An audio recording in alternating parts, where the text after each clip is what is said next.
और देश का प्रधानमंत्री कर्नाटक में चुनाव में इसी तरह मंच पे खड़ा होकर कह रहे हैं जय बजरंगबली का नारा लगाओ और कमल छाप पर वोट दबाओ।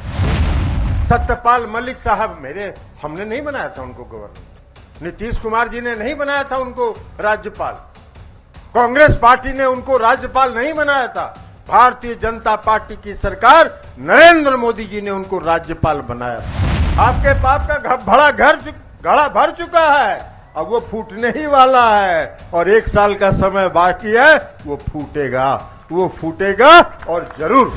उस पद की गरिमा को खराब कर रहे हैं और सिर्फ एक काम के लिए कि देश के लोगों को धर्म के नाम पर बांटने का काम आप करना चाहते हैं। पुलवामा में 40 सीआरपीएफ के जवान शहीद हो गए। आप 2019 के चुनाव में उसी शहादत के नाम पर वोट मांगने का काम आपने किया। ईडी, सीबीआई, इनकम टैक्स, ये सब पालतू तोते हैं। देश खतरनाक स्थिति में, कोई भी संस्था काम नहीं कर रही है, किसी भी संस्था को काम करने नहीं दिया जा रहा है। हम और मौनी बने रहते हैं, एक बार जब मौन टूटता है तो जय बजरंगबली का नारा लगाने लेते हैं। अभी बजरंगबली भी नाराजे हो गए उनसे कर्नाटक में कि यार भोरे से शाम तक पाप कर रहे हो और हमारा नाम का है बदनाम कर रहे हो। और अगर सत्यपाल मलिक जी सही बोल रहे हैं तो आदरणीय प्रधानमंत्री जी, आदरणीय गृह मंत्री जी, उन 40 जवान के शहीदों जो शहीद हुए, इनको उनके परिवारों से आपको क्षमा मांगना चाहिए। इस देश में आज लोकतंत्र पर खतरा है। देश की कोई भी संवैधानिक संस्था, देश में कोई भी संवैधानिक संस्था आज निष्पक्ष और स्वतंत्र नहीं है। कोई भी संवैधानिक संस्था, 4 तो इनके पालतू तोते हैं, जिन तोतों का इस्तेमाल ये अलग अलग विरोधी दल के नेता, कोई भी विरोधी दल का नेता अगर एक शब्द इनके खिलाफ बोला तो 4 दिन के बाद उनके यहां एगो पालतू तोता पहुंच जाता है। लेकिन उसके अलावा जो संवैधानिक संस्थाएं, आप देखिए चुनाव आयोग संवैधानिक संस्था है, उसकी निष्पक्षता देश में, आपने कर्नाटक में आप लोग टीवी देखे होंगे, टीवी में प्रचार भी देखे होंगे। भाई हम धर्म मानते हैं, हम पूजा करते हैं, हमारे हाथ में भी देखिए रक्षा सूत्र बंधा है, हम भी पूजा करते हैं, लेकिन हम पूजा करते हैं अपनी आस्था के लिए। हम पूजा इसलिए करते हैं कि मेरा भगवान में विश्वास है। हम पूजा इसलिए नहीं करते हैं कि इस रक्षा सूत्र को दिखा के हम बिहार देश की जनता से वोट मांगने का काम करें, यह काम हम नहीं करते। हम भावना भड़का के वोट मांगे, यह काम हम नहीं करते। आपने कर्नाटक में देखा, हम लोगों को देख के आश्चर्य हुआ। भाई हम लोग का भी 68 साल उम्र हो गया, हमने देखा कि देश के प्रधानमंत्री, ये देश का प्रधानमंत्री है, देश का गौरव होता है। प्रधानमंत्री का पद गौरवशाली पद है और देश का प्रधानमंत्री कर्नाटक में चुनाव में इसी तरह मंच पे खड़ा होकर कह रहे हैं जय बजरंगबली का नारा लगाओ और कमल छाप पर वोट दबाओ।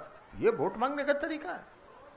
उस पद की, जिस पद की पर आप बैठे हैं, उस पद की गरिमा को खराब कर रहे हैं और सिर्फ एक काम के लिए कि देश के लोगों को धर्म के नाम पर बांटने का काम आप करना चाहते हैं, धार्मिक उन्माद फैलाने का काम करना, भावना भड़का के वोट लेना चाहते हैं। अरे आप 10 साल से काम कर रहे हैं इस देश में, आप 10 साल से इस देश के प्रधानमंत्री हैं।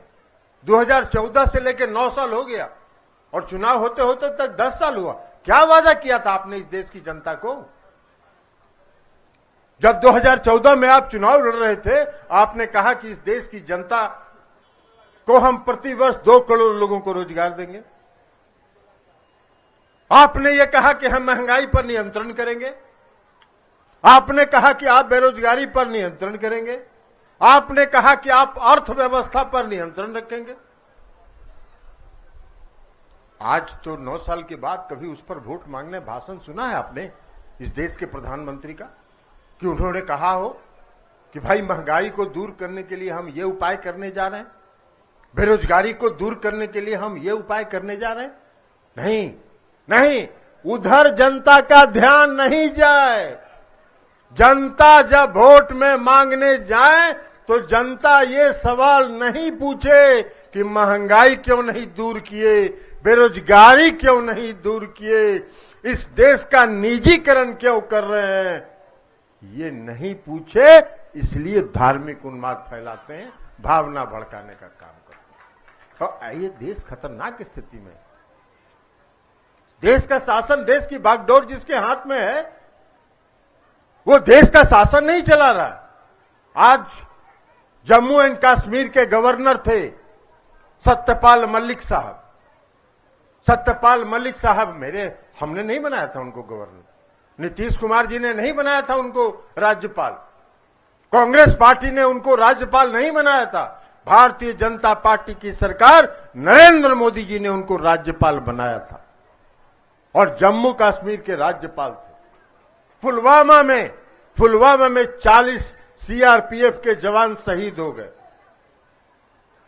आप 2019 के चुनाव में उसी शहादत के नाम पर वोट मांगने का काम आपने किया और उस राज्य के गवर्नर जो उस समय थे, उन्होंने ये कहा कि मैंने सरकार को कहा था कि इन सीआरपी के जवानों को जहाज से और हेलीकॉप्टर से वहां पहुंचाइए। सरकार के कान में तेल नहीं, जू नहीं रहेगा। सरकार उस पर बैठी रही और उसका परिणाम हुआ कि 40 जवान शहीद हो गए। उन्होंने कहा कि हमने प्रधानमंत्री ने हमको फोन किया, हमने प्रधानमंत्री को बताया कि गलती हमसे हुई है, चूक हमसे हुआ है। 40 जवान शहीद हो गए। प्रधानमंत्री ने कहा कि चुप रहो, जवान बंद रखो, कुछ मत बोलो।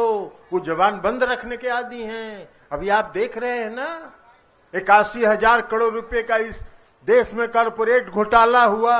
कभी बोले? वो मौन व्रत धारण किए हुए, मौन व्रत, मौनी बाबा बने हुए हैं और मौनी बाबा बने रहते हैं। एक बार जब मौन टूटता है तो जय बजरंगबली का नारा लगाने लेते हैं। अभी बजरंगबली भी नाराजे हो गए उनसे कर्नाटक में कि यार भोरे से शाम तक पाप कर रहे हो और हमारा नाम का है बदनाम कर रहे हो।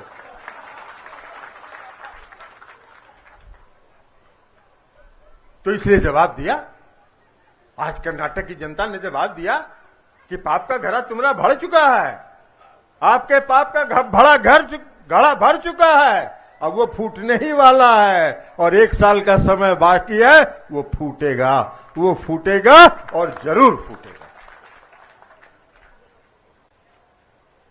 देश में कहा, सत्यपाल मलिक की बात का जवाब आज जो गवर्नर थे उसमें आज आप बहुत होता, अगर सत्यपाल मलिक जी गलत बोल रहे थे, देश में भ्रम फैलाने का प्रचार कर रहे थे, तो आप जिस देश के प्रधानमंत्री हैं, इस देश के प्रधानमंत्री, इस देश के गृह मंत्री को यह कहना चाहिए था कि सत्यपाल मलिक जी झूठ बोल रहे हैं, सत्यपाल मलिक जी गलत बोल रहे हैं। और अगर सत्यपाल मलिक जी सही बोल रहे हैं तो आदरणीय प्रधानमंत्री जी, आदरणीय गृह मंत्री जी, उन 40 जवान के शहीदों जो शहीद हुए, इनको, उनके परिवारों से आपको क्षमा मांगना चाहिए कि मेरी चूक के कारण आपकी जान चली गई, आपका पुत्र चला गया।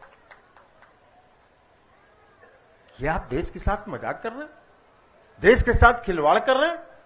इसलिए हमने कहा कि देश खतरनाक स्थिति में, कोई भी संस्था काम नहीं कर रही है, किसी भी संस्था को काम करने नहीं दिया जा रहा है।